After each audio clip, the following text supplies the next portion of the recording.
Alam mo, Franny, patawa naman yung nangyayari ngayon dyan eh, no? Ah, una-una, yung report, wala Mm, namang saysay yan pagdating dun sa criminal prosecution, ano? Kasi mm, ultimately, ang magdidesisyon dan is the ombudsman, yes. kung sinong kakasuhan o hindi. At si Ombudsman Remulla, sinabi na niya na marami silang kakasuhan, nakahanda na yung mga kaso, nakalatag na. So, pag inisip natin, as far as criminal prosecution is concerned, yung report yan ay walang saysay. So, anong value ng Blue Ribbon Report?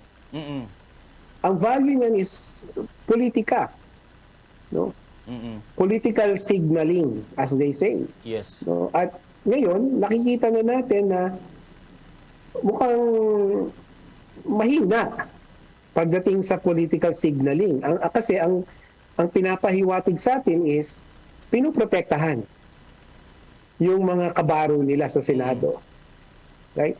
Pinoprotektahan mm, yung mga sangkot dito sa pork yes. barrel cartel.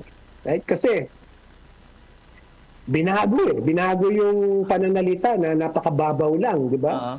From filing a case to investigating lang. Mm, Which is patawa eh.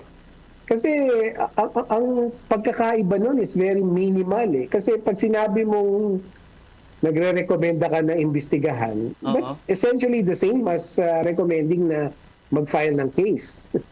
No? So, patawa yung pagbabago na yon. Ang sinasabi lang sa atin noon is pinoprotektahan nila yung mga kasamahan nila na nasangkot doon sa investigasyon dito sa pork barrel cartel. Mm. So, okay. So ibig sabihin na talagang may maasan pa rin po ba tayo or wait na lang po natin po ang ombudsman sa mga may kakaso po, attorney? Or baka ombudsman, of course, alam po natin na political po yan. Well, ako, kung ako tatanungin mo, mas tututukan ko yung ombudsman kasi yun ang gusto ko mangyari. Makulong sila lahat eh. Makasuhan Yes. sila eh. At ang ombudsman lang ang makakagawa nun. So, kung halimbawa hindi gawin ng ombudsman yun, doon ako aalma. Doon dapat tayo umalma. Mm. No? Kung hindi makulong yung dapat makulong, meron tayong problema dyan with the ombudsman. Dito dapat tayo magagalit. Pero dito sa Blue Ribbon Committee report, wala namang saysay yan, walang katuturan yan in the overall scheme of things. Mm. Hindi ko na pag-aaksayan ng panahon yan, sa totoo lang. Mm.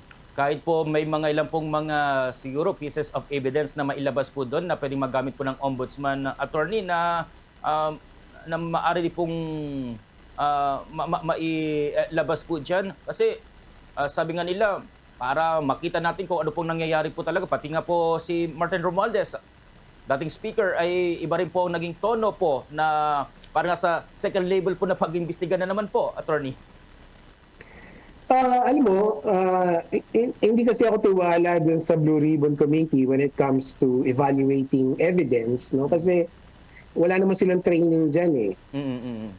I think na-mention ko na sa'yo dati Yes, na yes. kailangan kasi yung ebidensya na ilalatag mo sa Santigan Bayan, dapat beyond reasonable doubt.